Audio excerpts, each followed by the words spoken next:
get home, we win the league, not a problem. We can't do that, but yeah, we like playing at home when we run out, in front of our supporters. It lifts us, it boosts us, gets us on the front foot, and I think that was down to a lot of the results last year. More of a responsibility on us to make sure we entertain them for spending the hard-earned money on season tickets. I think the owners have always been very conscious of that side of it, and hopefully have priced them sensibly, which is another reason to make them affordable, because certainly football at the top level these days isn't affordable to a lot of people. At the last count, 4,450 season tickets had been sold, and this Saturday Nigel Clough's men take to the One Call Stadium stage, perhaps feeling the pressure to entertain. The Stags need to step things up a level after a false start at Salford saw the hosts run out 2-0 winners and dampen the early spirits.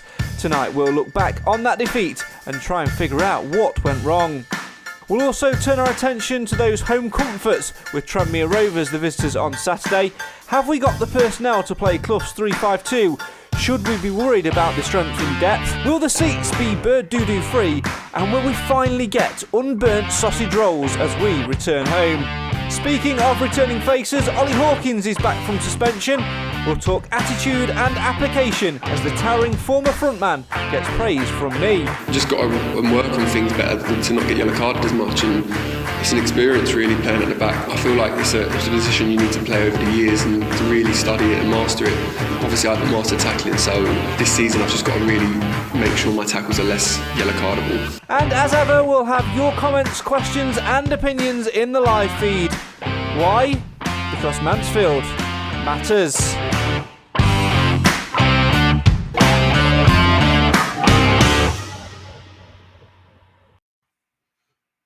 Well, here we are, just about. Good evening and welcome to the Mansfield Matters podcast, the show for the fans, by the fans. Why? Because Mansfield always matters. It's been a catalogue of errors in the Mansfield Matters HQ today. First day in the new job for me, meaning that I wasn't quite sure what time I'd get home. M1 traffic looked like I wasn't going to get home till about 8 p.m. Managed to get through it, and here we are. And then it's technical problem after technical problem. But there you go. That's what happens when Alan Wilson goes away on holiday, and when Nathan can't make it, and when Cam just becomes Cam. So tonight, it's one of those things, isn't it, where, it could be very, very difficult indeed. So, as always, we need you guys to get involved in the comments and have your say on your team. Now, I'm rambling for a little bit because Clive has just logged off to log back on. But last season, we had the super sub in Alan Wilson. And this season, I'm going to call him the super sub. We're going transatlantic, and we're going to say hello and good evening to the Norwegian Stag. How are you, my friend? Hello, Greg. I'm fine. I'm a bit nervous, a bit shaky, but I'll be all right. You'll be absolutely fine. So, for those who don't know, just tell us a little bit more about yourself, who you are, what you do, and what your relationship with Mansfield Matters is. Well, I'm, as the name suggests, a Norwegian Stag supporter, and what can I say? 29 years old, working as a journalist, and absolutely love football, and first and foremost, of course, the Stags. As they say, it's a hard way, it's an easy way, it's the bloody Mansfield Town way, and the roller coaster. I just love getting involved with it and watching the games, and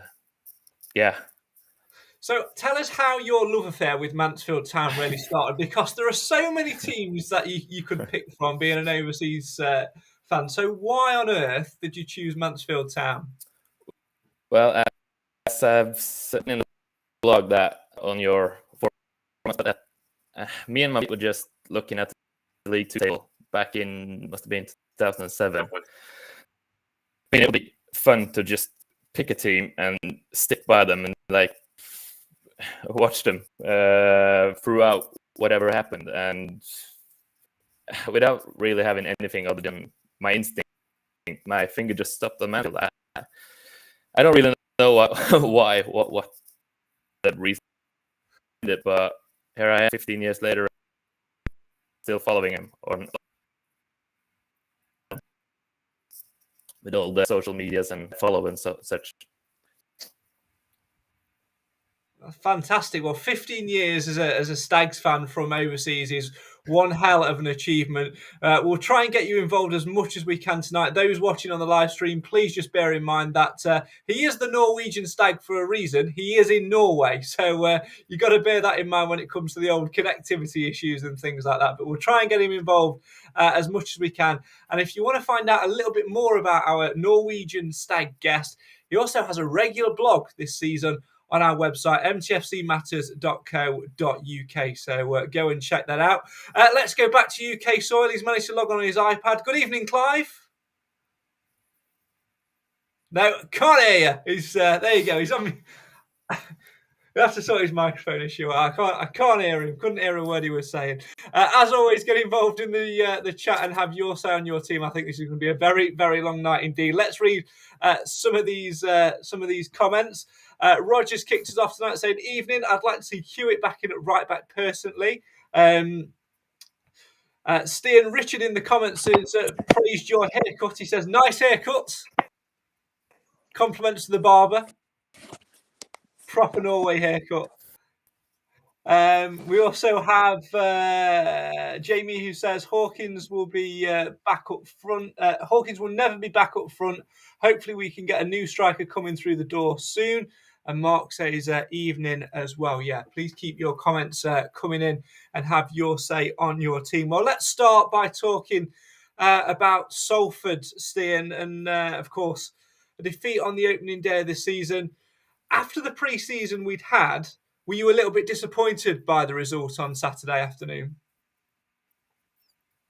Yeah, I mean, I had my hopes as everyone else. And I mean, the change of formation has been a subject, but it's been looking good during pre-season. So I thought, yeah, I was excited. I was hoping for a bit odd some of the choices that Cloughie made with.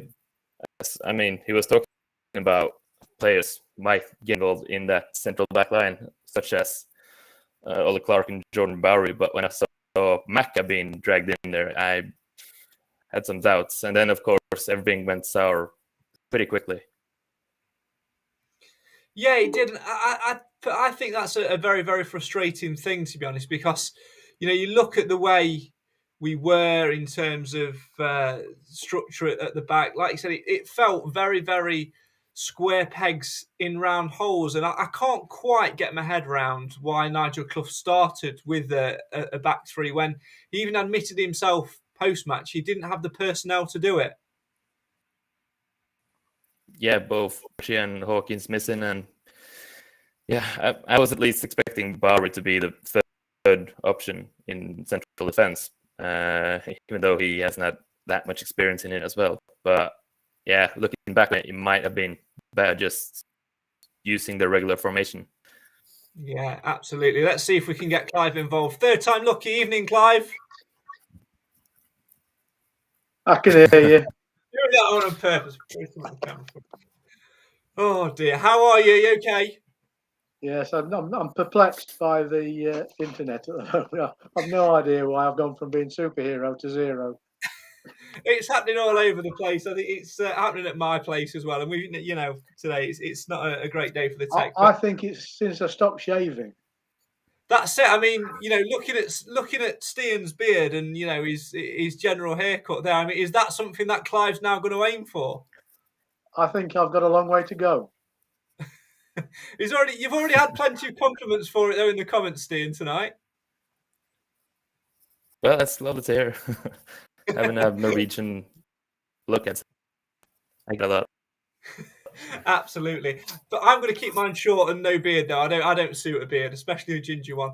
Clive, me and Stian there, whilst you were sorting your iPad issues out, we're talking about being surprised by the back three on Saturday afternoon, sort of saying about why did we play it if we didn't have the personnel available? And I think we sort of had the same conversation on the coach, didn't we? It works if you've got the right personnel for it. And it was abundantly clear on Saturday that Nigel Clough did not have such personnel available to him. Yeah, I mean, most of us fancy the idea of having a back three, especially if we've got both wing backs in play. But we certainly weren't equipped to do it properly. And I thought it was a gamble that probably should have been avoided. It's almost as if Nigel Clough was so hell-bent on going with a three rather than taking a more pragmatic view and saying, well, what have we got to work with? And it was the old question of square pegs in round holes again, I think. And as a consequence, it didn't work as well as it should have done. And we didn't make lots of mistakes, but we didn't make much at all. I mean, we conceded 2 goals because of a couple of obvious errors at the back, and they got 2 players that were alert enough to take advantage of that, and they did. But beyond that, we just didn't seem like a working team. Yeah, I think the frustration for me, I think that was the real kick in the teeth, that we had a real lack of attacking prowess, a real lack of energy or up front steering. And I think that's something which we really need to look to put right on Saturday, because there's going to be huge pressure on us, isn't there, being back at home with, a huge crowd with all those season tickets that we've sold. Yeah, definitely. First home game, let's get it back in Maine. Personally, I would really love to see Kellen Gordon back in the team. I was surprised he didn't start. And people say lots of things about Lewis, and he didn't have a very good game, but rather have Gordon and him further up the pitch and use his strength more efficiently. Let's go to some more comments from you guys tonight. Keep them coming in and have your say on your team in what will be a shorter Mansfield Matters podcast tonight. Honestly, should not have done a podcast on the first day in a new job. All over the place today, all over the place. Roger says, very poor defending at Salford, but pluses with chances created. So not all bad, and it's only 1 game. Stay positive for Saturday. Because it will be a different story, I'm sure. Richard says, I think we all know the team for Saturday. Only position up for debate is right wing back.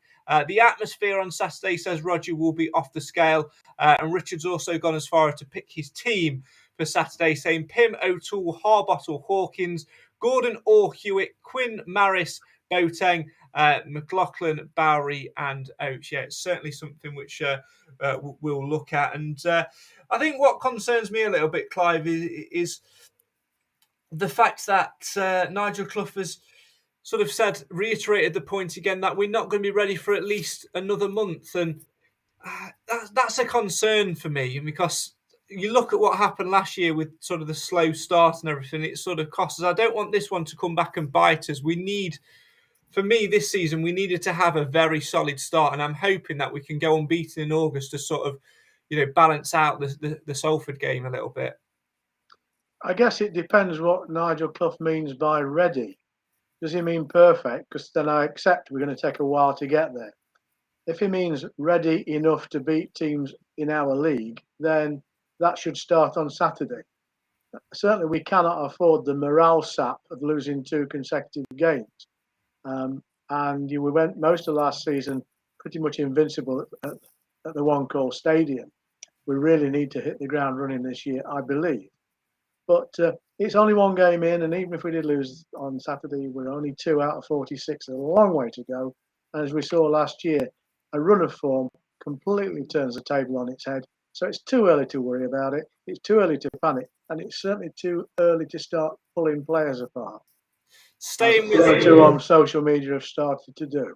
Staying with Salford for just a moment, I think one question many supporters had steering on Saturday on the way home was, did Nigel Clough get it wrong in terms of team selection, formation?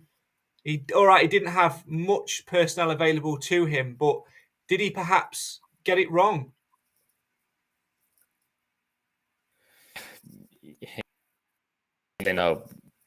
After the game and how it panned out, I mean, football is very much also a mental game, and it's the first game of the season, and 5 minutes in, 1-0 up, it's hard to recover from, like first minutes into the game or in the season.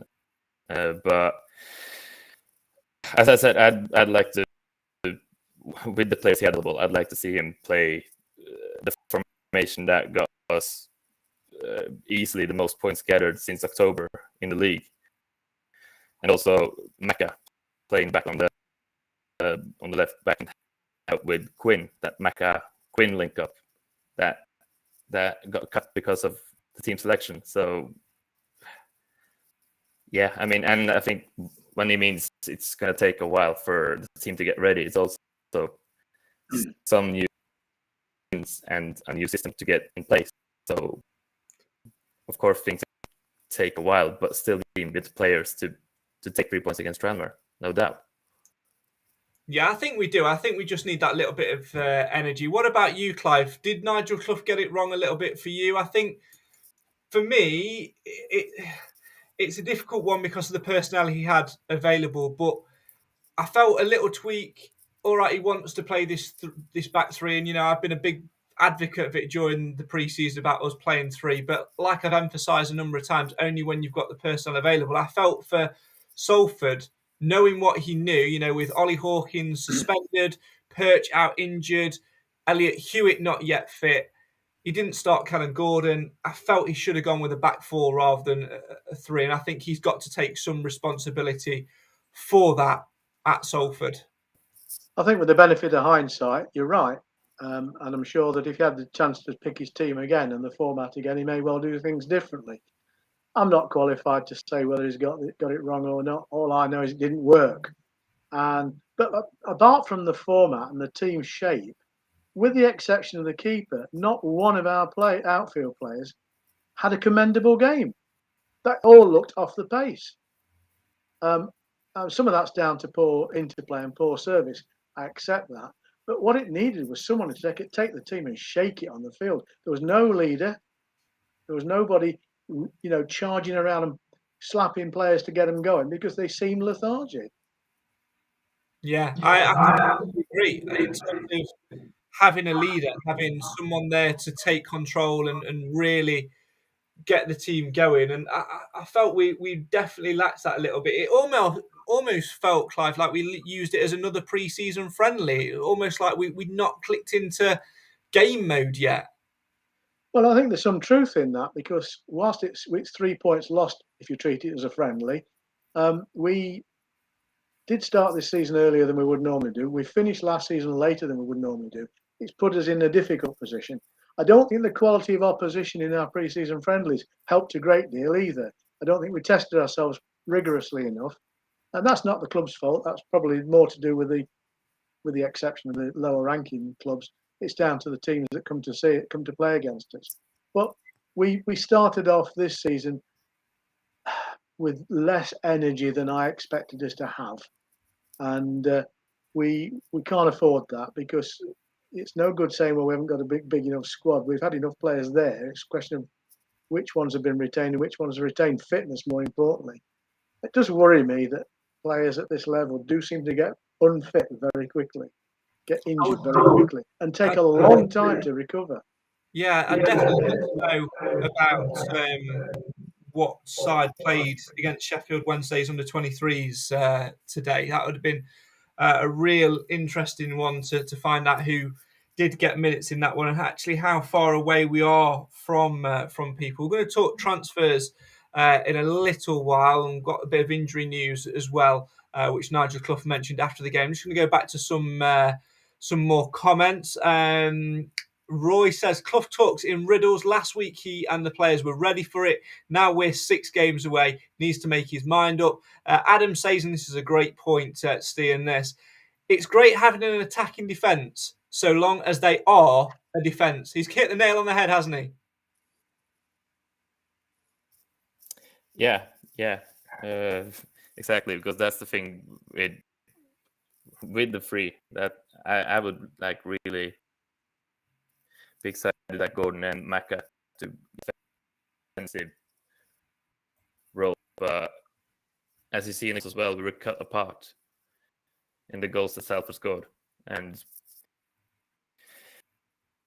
yeah, I mean, and first game at this level as well for players like Harbottle, so we have to with the players as well, and also things will shape up with Hawkins getting back in there, Perchy as well at some point. I think Stian makes a good point there, Clive, in terms of Harbottle and Swan, and Clough mentioned it himself. Pretty much for both of them, more Harbottle than Swan. It was their Football League debut. Yeah, we're asking a lot of the lad to take a huge amount of responsibility in that back line. And I thought he played reasonably well, certainly in the first half. He lost it in the second half, to be fair. But these players are going to grow into it, and we have to have enough patience. And that's easier said than done when the rest of the team isn't pulling its weight. And it didn't pull their weight against Salford. But let's be clear, Salford are not a bad side. They're going to do all right this year. And I think they have a couple of bright, quick strikers, which I'd die for in our team at the moment because we just haven't got that. I thought had a poor game as well on Saturday, but it could be simply that he wasn't in a team that was favouring him as a player. And I found him playing in it far too deep at times, presumably in order to try and get the ball. But we will get better than that, and that's the positive to take from it. Yeah, absolutely spot on. I think with the Rees-Oaks comments, certainly had to come a lot deeper than what he would have expected to do on Saturday, mainly because we were just struggling to get hold of the ball. And, you know, the Lucas Akins haters group certainly had more fuel for their campaign on Saturday. Didn't have the greatest of games. Let's go back to some more comments. Owen says, evening chaps, hopefully a bounce back from Salford this weekend. Hope all is well. Absolutely. For me, Salford felt like an experiment, he continues from Clough. Bowery isn't a wing back with Hewitt and Gordon on the bench. I wasn't keen with his selection choices. However, hindsight is a wonderful thing, and I can understand the lack of player availability. Martin asks, who's this Wimbledon midfielder we're linked with? Surely we need an experienced defender. I've got no idea. That's the first I've heard of being linked with anyone from AFC Wimbledon, so not sure on that one. Let's find some more comments. Roger says Thomas Asante was the player who exploited the Stags' defences like he did in the previous fixture. I'm a bit surprised they didn't have a plan for him. Well, Clive, I've got a plan for him. It involves John Radford's chequebook and some negotiating. I think that ship has sailed. You never know, though. You never know. I don't know. I just like him. I think he's a good physical player. I think he's the type of player that we could need. I'm actually really surprised that Salford still have him. I would have thought they would have cashed in on him by now. If they haven't, if they don't this window, I think they probably might next window. Absolutely.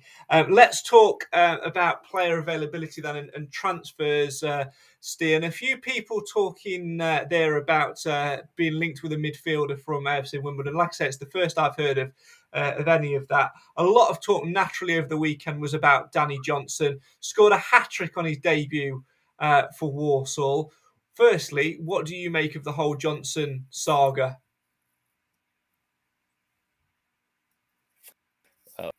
I mean, Clough has been pretty clear on it a number of times that although, I mean, he's proven it in Orient as well, he's a prolific striker at this level, but he Clough his pants and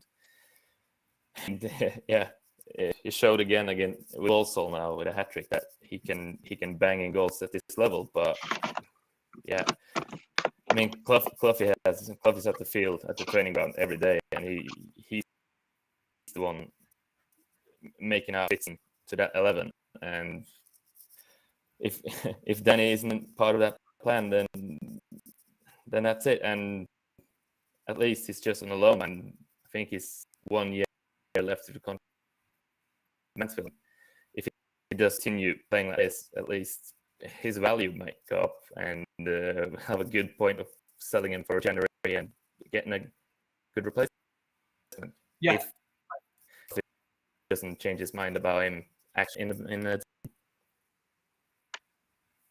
Personally, I don't see him changing his mind one little bit, Clive. I think the writing's very much on the wall with Danny Johnson. He would have gone on a permanent deal, but for whatever reason, it didn't quite go through, which I think is perhaps with a view on us keeping an eye on him, and if we don't get the players which we want, bringing him back to add to the numbers in the squad in January. But I think it's very, very much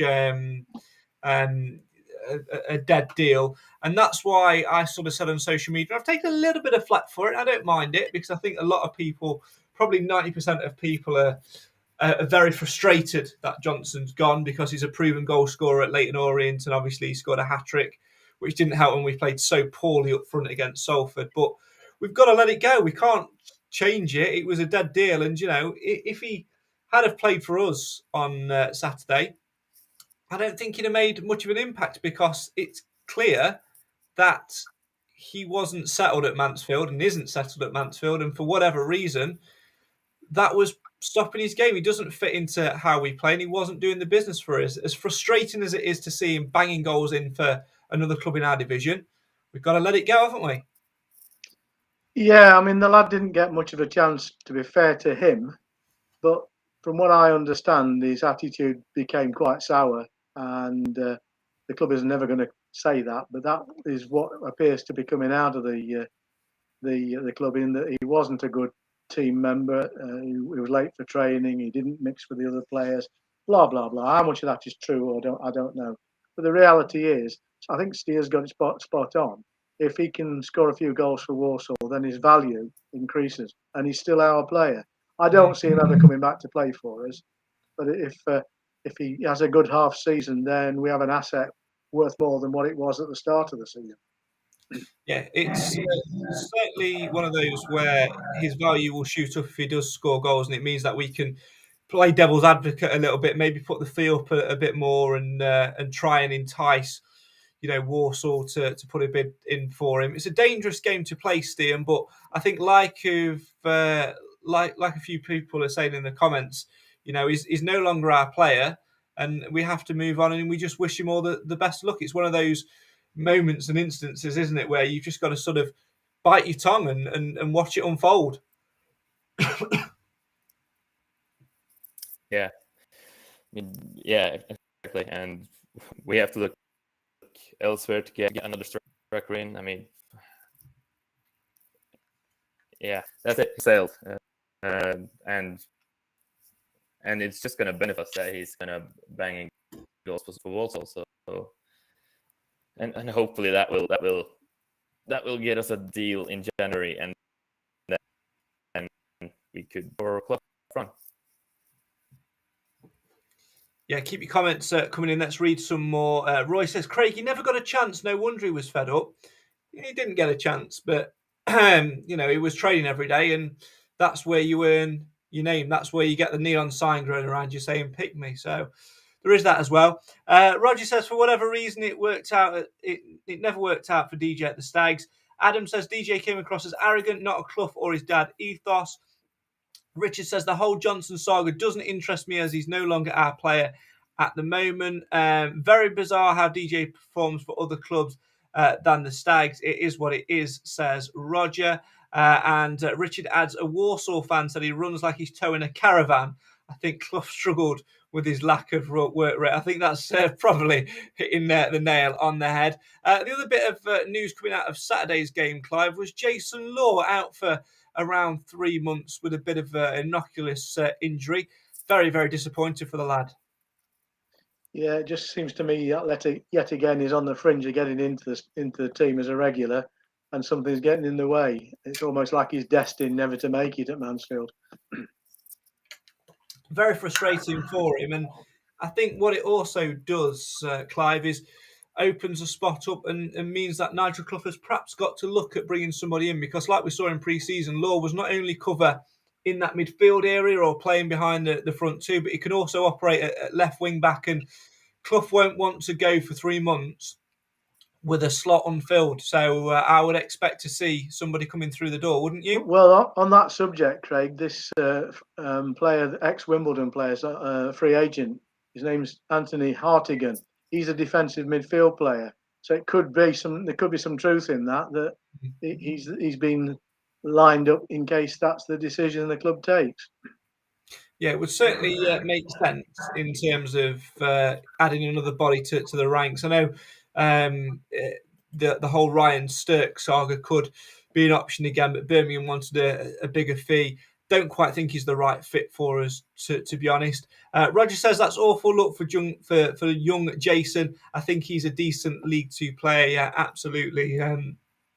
Wish him a speedy recovery. One of the nicest lads you'll meet off the pitch. We're going to turn our attention now then, Stian, to the first home game of the season. I know we mentioned it a little bit earlier on, but we're going to put a little bit more, milking the cup of tea, if you like, and talk a little bit more about it. Very, very important to have another good season at home. You saw what it did for us last season. Does that put a little bit of added pressure on Saturday's game? The fact that we were so good and so solid at home last term. Yeah, I mean, I just looked at the home stats, and from that win that was against Tranmere, which got us running, I think we have 13 wins, 2 draws, and a loss, the one that came against them in the league. So there's big shoes to fill. But I mean, we can only get comfort from the season ticket sale. I mean, it's going to be a packed stadium, and the players are going to look to get revenge for what happened at Salford. So I think as long as the is there and the boys play to some of their potential, I think we're going to be all right at home. Clive, what about you? I think, like Stian said there, a lot of season ticket sales made, club record, home atmosphere is going to be absolutely key. And, like we've seen from a number of oppositions down the years, we have to make our home unhospitable for every single opposition player, manager, coach, and even the supporters at times as well. We want to make One Call Stadium a place where they know they're going to come and get a tough game and a tough ride, but also they're in for a miserable afternoon. They don't want to come. Yeah, and I mean, that's the aim of every club on their own turf. Mansfield did particularly well in the last 2/3 of last season. As Stian said, coincidentally, the turning point was the home game against Tranmere Rovers. And we didn't look back after that in terms of home form. And it also gave us a start for the improved form altogether as well. I think they will come with plenty of fans, so I don't think they'll be intimidated by our crowd in the way that a Sutton United or a Harrogate following might be. My only concern about us having more season ticket holders is that what is the expectation of these new season ticket purchasers? Is it realistic? Are they going to demonstrate the patience that, to be fair, our crowd did last year? Through the bad run, we didn't really turn on the club or the players, with the odd exception. And I just hope that we're not going to get the nouveau fan becoming impatient and starting to be toxic, because there's a capability of our fan base actually being more disruptive for our own team than for the away team if that happens. Yeah, Nigel mentioned that in his comments, Stian, as well. And I think what Clive says there, he makes a very good point. The expectation levels have got to be maybe lowered a little bit, because it's a long old season, and the last thing we want, like we saw, the year after we failed in the playoffs under Flitcroft, is a toxic atmosphere at One Call Stadium. We want it bouncing like it was last year. Yeah, that's the key Saturday. And like Cloughy said, when the stadium is packed, the last thing, or the thing they aim to do when they play Bradford or the team with a lot of supporters, go out and silence the home crowd. And that's massive on the players as well. If the field mill is packed and it's silent, that's not going to benefit us the slightest. But going back to that poor run when we had 14 unbeaten games, I think the support showed in that. I mean, I was only watching it from High Follow, but something special. That home draw against Port Vale, that was game number 12 or 13 without a win, and wonderful display and wonderful support altogether. And that, after all, it will get behind the lads, even if they struggle. I think that says a lot for you to say that you could feel that over in Norway, that support that was there. I think that really says a lot. What was it about? What feeling was it? What sort of made you feel that way? That the support was there. What could you sense? I mean, first of all, the noise coming through, but also like you felt time. I mean, I can't remember how many games it was between that one and the one against Northampton, where you kind of felt felt like the season's over. But it was something else that really, really gave in a good show, and you could hear the supporters reacting to the good play that was shown. And yeah, for me, that was the game that really kicked off that momentum and the good run. Performance-wise, Clive, obviously up against Tranmere on Saturday afternoon. What do Mansfield and Nigel Clough need to do to A, rectify that Salford result, but B, and more importantly, kick on and make sure that we do have this solid home start, which we know can be critical in the longer run of things? Clean sheet, the starting point. We haven't yet proven to be good goal scorers, so we've got to keep it tight at the back. And then we need a bit of luck. During that 14 games where we didn't get a win, apart from a game against Northampton, which I was quite honestly ashamed of them, the rest of the time they played well. They didn't have the run of the green. They had some poor refereeing decisions. They made one or two daft errors, were punished. We didn't get hammered by anybody. And so I think the fans felt that. To pick on Steve's point, the fans felt that and stayed positive. At another time in another season, they wouldn't have done. But I think they saw what I saw, which is a team very close to being where it needed to be. And it would get there. And Clough was pretty consistent in his view of that. It would get there. It just needed some trigger. And we got that. We spun it round. So I think against Tranmere tomorrow, we have to put the last week behind us. On Saturday, to put Tranmere, the Salford result behind us. Accept that it's a new game. We've got a slightly stronger squad because of because Oli's back in the side. I would imagine he'll slot into the centre of the back. But we do need our wing backs to play, and we do need, the pairings that make things tick there.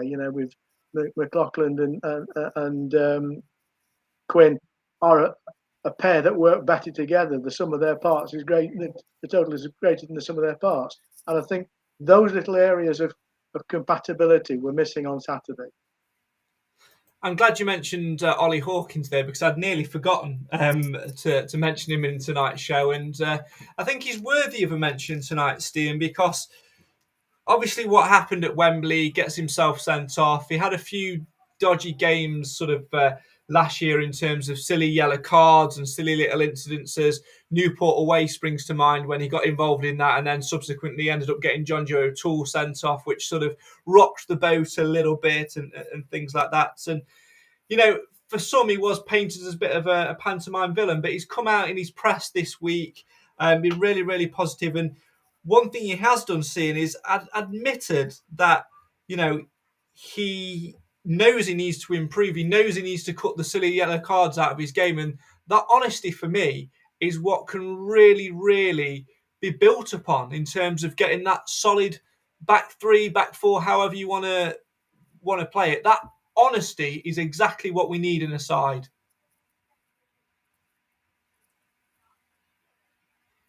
Yeah. Speak about us hitting the ground after a loss against Salford, even more so for Hawkins getting his minutes after that. Yeah, that situation that occurred at Wembley, and as I said, is some of those challenges are like, it's harsh to give yellow cards.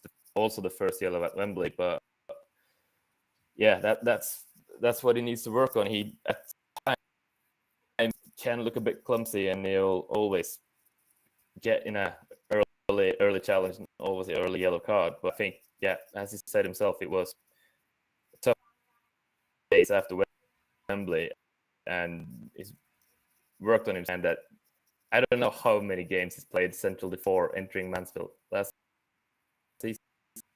So I think he's going to be vital for us this season as the central defender of the three.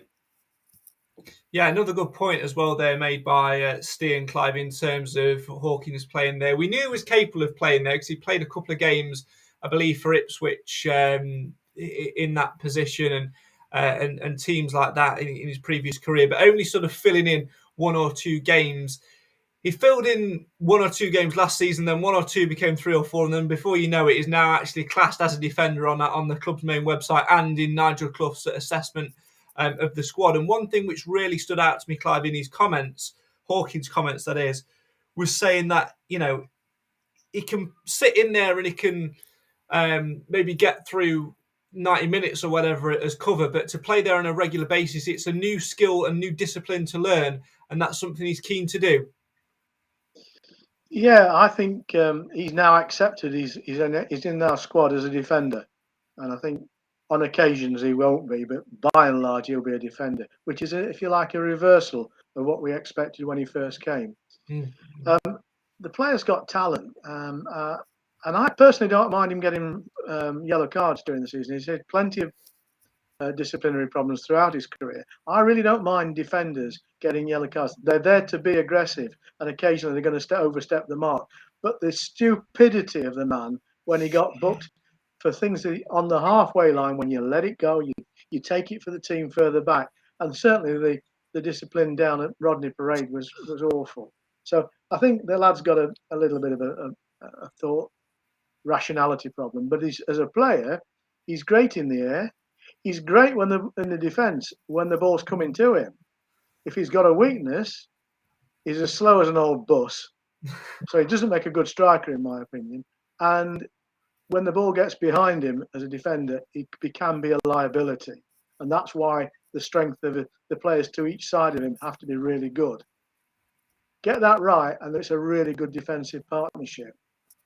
And we can always send him up for free kicks and corners.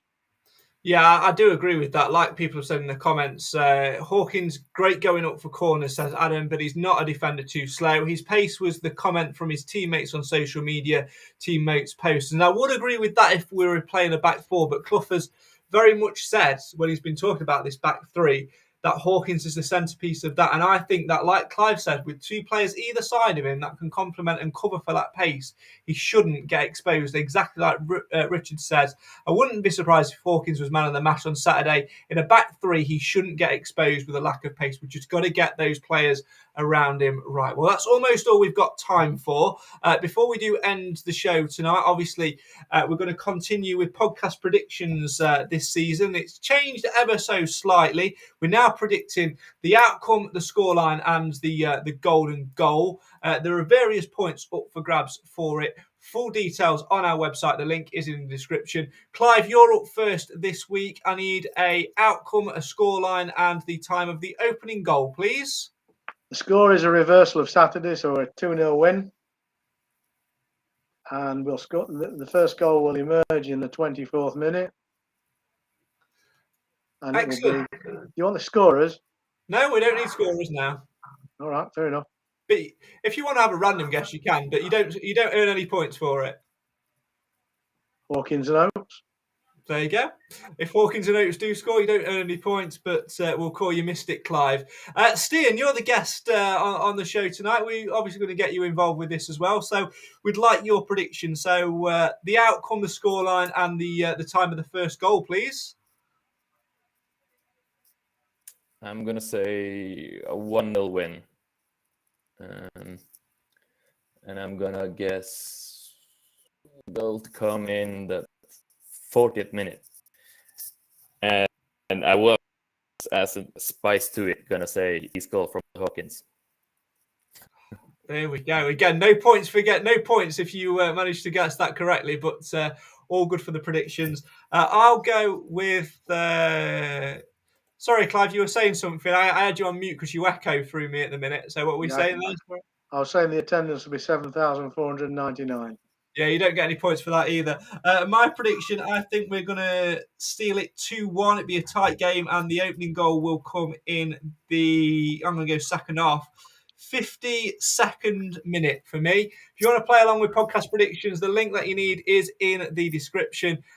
Make sure that you get your predictions in 1 hour and 1 minute before kickoff. And we've got somebody who will be doing all the maths for us this season. So you can't blame me if the points in the league are wrong. Link in the description. Please do get involved. Stian, before we let you go and before we say goodbye for tonight, obviously you're going to be writing a blog for us all throughout this season on our website. Just tell the people a little bit more about you. When was your first Mansfield game? When was the last Mansfield game you came to? And who was your all-time favourite Stags player? Well, my first trip was in, I guess it was February 2018. Comfortable 3-1 win against Barnet and Steve Evans. So yeah, times have changed. And of course, also took the trip to Wembley when we got there. I listened to your commentary and followed your order, booked your tickets. Still listen to your commentary at the Sixth Field. It's gives me goosebumps actually. Thank you. And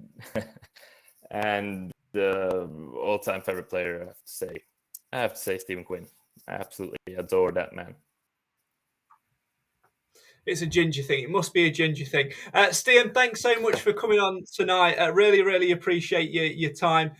Make sure that if you want to hear more from Stian, he'll be popping up every now and again on the podcast during the course of the season, and his blog will be on our website every single week. So make sure you go and check out the Norwegian Stag on our website, and you can also give him a little follow on Twitter as well. Clive, as always, thanks very much for your company as well. We'll see you again next week, and we'll let you know when we're going to be live as well. Make sure you follow us on social media.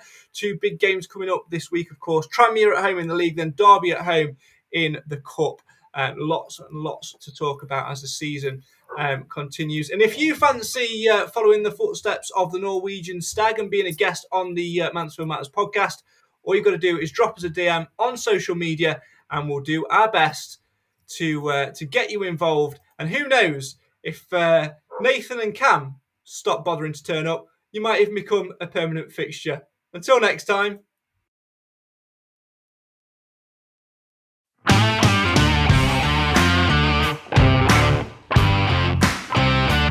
Well, there you are. Another episode of the Mansfield Matters podcast is signed, sealed and delivered. The conversations have been had, the debates have been debated, and the language barrier has just about been passed. Oh, and we've managed to get through an hour and a bit of no, who am I kidding? I'm sure over the last hour and a bit there's been at least a problem with Nathan's microphone, a dog barking, or Clive going pixelated.